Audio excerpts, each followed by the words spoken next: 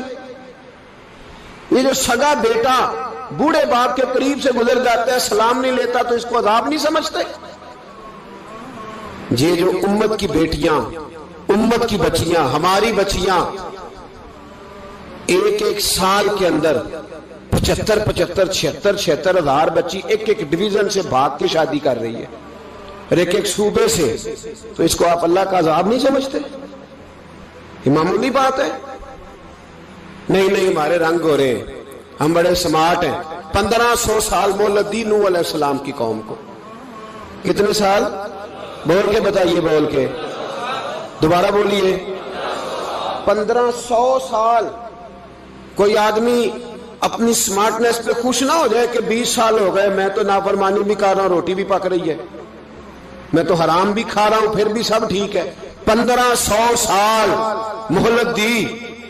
پھر حضرت نوح کہنے لگے اللہ میں نے تو بڑا سمجھایا, نہیں باز آتے. تو رب کریم نے فرمایا کشتی بناؤ. اللہ کے پیغمبر کشتی بنانے لگے تو قوم مذاق اڑانے لگ گئی. اب کیا کرنے لگے ہو؟ اب کشتی بنانے لگے ہو, خیر تو ہے, قوم مذاق اڑا رہی ہے. حضرت نوح علیہ السلام کا آپ نے کشتی بنائی, پانی کہاں سے نکلا؟ نہ بارشیں ہوئی, نہ سیلاب آئے. ایک تندور تھا, اس کے اندر سے پانی نکلنا شروع ہو گیا. کبھی تندور سے بھی پانی نکلا ہے, پر جب نکالنے والا چاہتا ہے تو وہاں سے بھی ایک تندور سے پانی نکلا.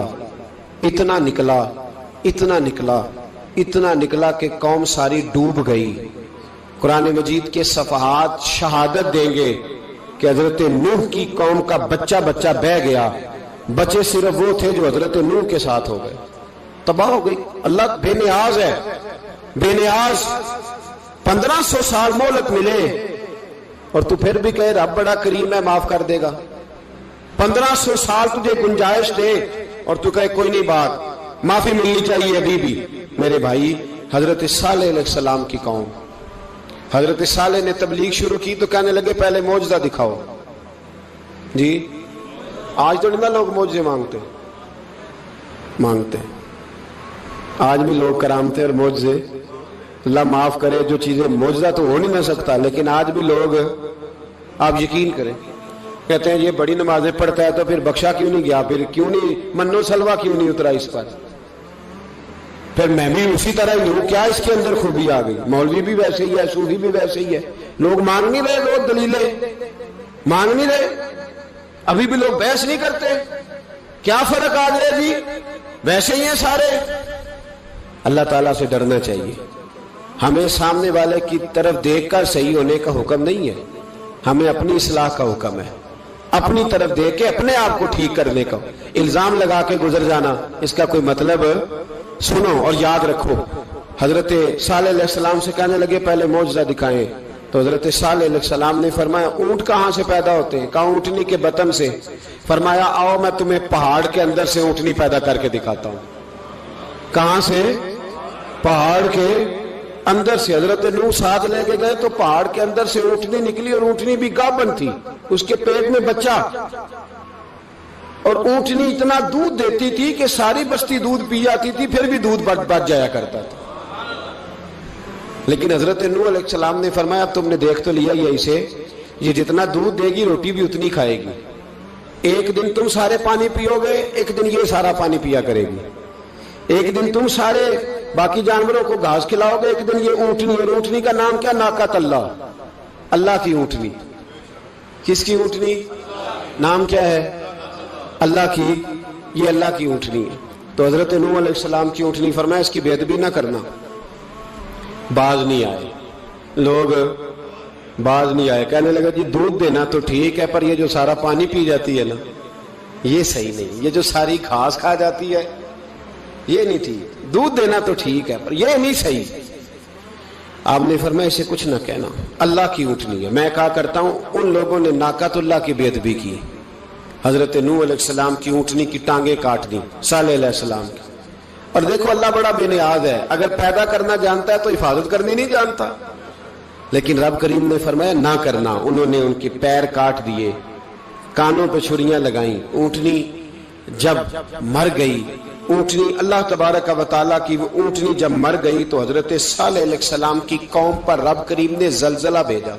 اذا زلزلت الارض زلزالہا، جب زلزلے آئیں گے اور جب ان کا زلزلہ آنا زلزلہ آتا ہے نا، کیا کرتی ہے قوم؟ لا الہ الا اللہ، لا الہ الا اللہ، کلمے جاری ہو جاتے.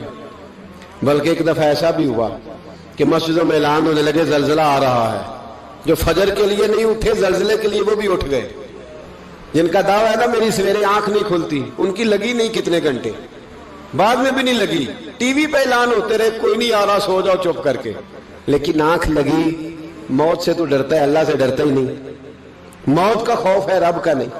زلزلہ آیا، ساری قوم تباہ ہو گئی. بتاؤ اگر ناقت اللہ کی گستاخی ہو تو اللہ ناراض ہو جاتا ہے، اور اگر اولیاء اللہ کی ہو، اگر اولیاء اللہ کی ہو تو رب ناراض نہیں ہوتا.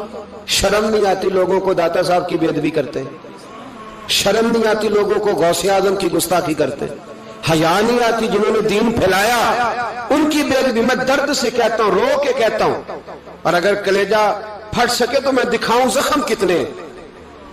ایک حج کے موقع پر ایک بابا جی، اس سال 4,80,000 روپے کا پرائیویٹ حج تھا، اور بابا جی کی کیفیت کمزور تھی، بیچارے بیمار تھے. اس کے باوجود وہ گئے. بوڑھے آدمی، جا کے بیٹھیے، بزرگ، اور کتنی مشکل ہے وہاں منا، مزدلفہ، عرفات، طواف زیارت، کتنا مشکل کام ہے طواف زیارت کرنا، طواف وداع کرنا. کس کٹھن سے حج کیا، بڑھاپے میں، پیسے نہیں لگائے.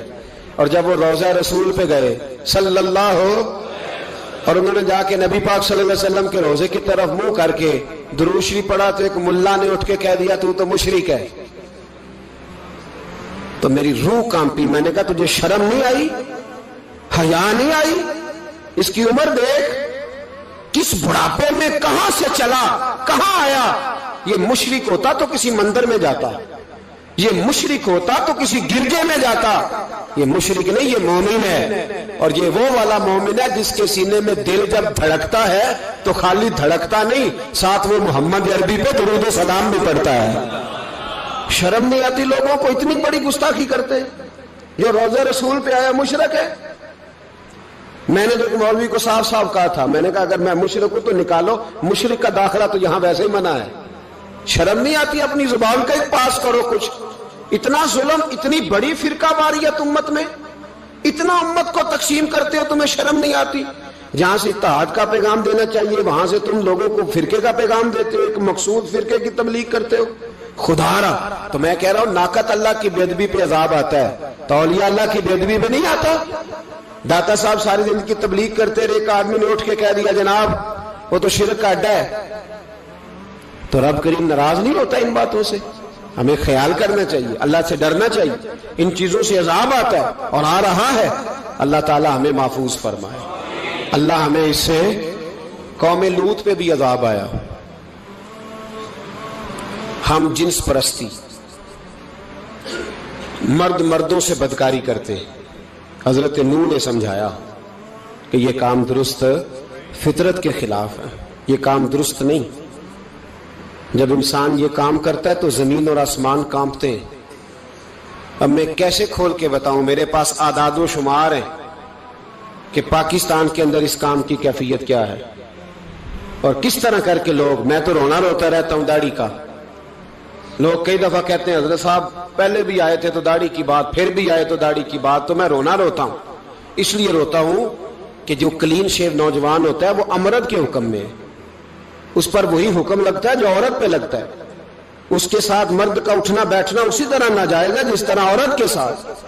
حضرت جنید بغدادی رحمت اللہ تعالیٰ علیہ کے سامنے ایک شخص نے کہا وہ کتنا خوبصورت نوجوان جا رہا ہے، تو آپ فرمانے لگے تو حافظ قرآن نہیں؟ کہا ہاں. فرمانے لگے جا اپنے حفظ کی خیر بنا. وہ شخص کہتا ہے میں نے اس بغیر داڑھی والے کلین شیو نوجوان کو بری نظر سے دیکھا، مجھے قرآن پاک ہی بھول گیا سارا.